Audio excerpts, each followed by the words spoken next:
Not even the immortalized 300 of Sparta were able to do what we did between 60s, or what our fathers did between 67 and 1970. I want to put it into context so you understand. Biafra War was the Third World War, unofficial Third World War. It was the only time that a capitalist power in United Kingdom, Britain, and a communist power in USSR came together in order to kill and stifle the hopes and aspirations of a very tiny country called Biafra in West Africa. For the very first time in the history of man till this very day. Because capitalism and communism is like oil and water. They never converged.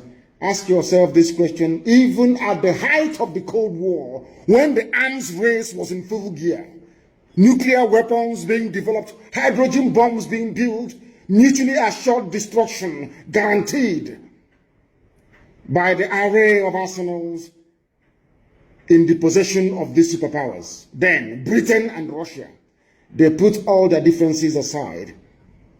Britain announced that there will be an arms embargo on both sides, on the part of Gowon and on the part of our Awitanu leader, Ojukwu, in Biafra. Now, the same Britain, the same British government went behind everybody's back, went to Russia. No longer Cold War, they're no longer fighting, no ideological differences between communism and capitalism. They now came together. Britain convinced Russia, the same thing they did to Trump when Trump was in power. Britain convinced Russia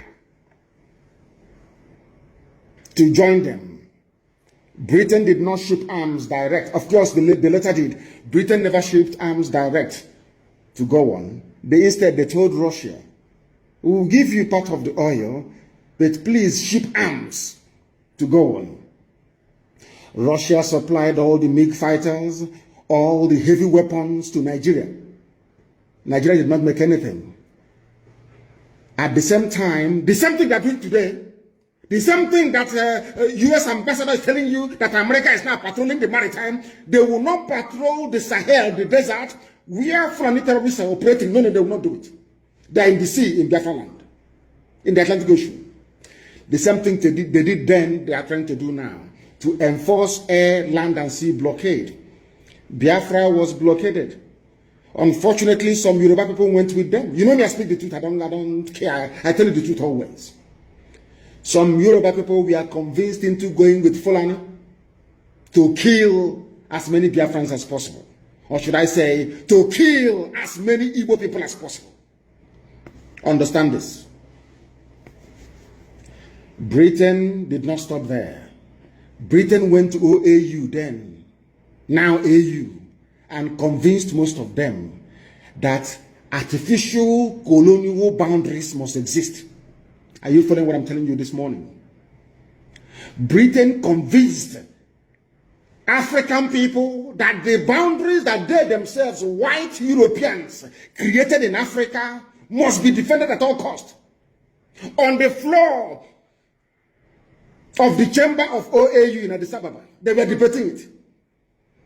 That what Ojukwu was fighting for is a return to the traditional way that black African people lived before the white man came. That is right. Julius Nyerere said that Ojukwu was right. Huford Burner said Ojukwu was right.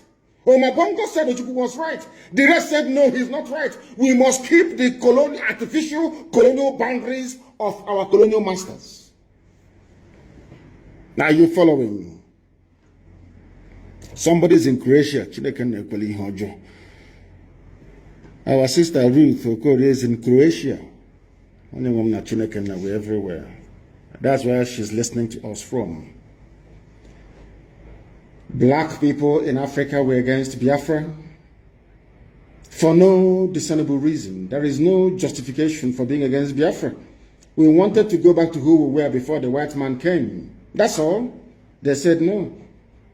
They went to Egypt and they brought pilots from Egypt to pilot the MiG bombers and fighter planes that Nigeria was using. No Janjaweed could fly an aeroplane then. None. But in all of these things, we built our own aircraft. We built our own armored personnel carriers in Biafra land. We refined our own fuel. Something we did between 67 and 70, Nigeria cannot do today, even with their state-of-the-art refineries everywhere. We refined our own fuel. The more we became ingenious, the more technologically advanced Biafra was able to prove to the whole world, the more they despised and hated us.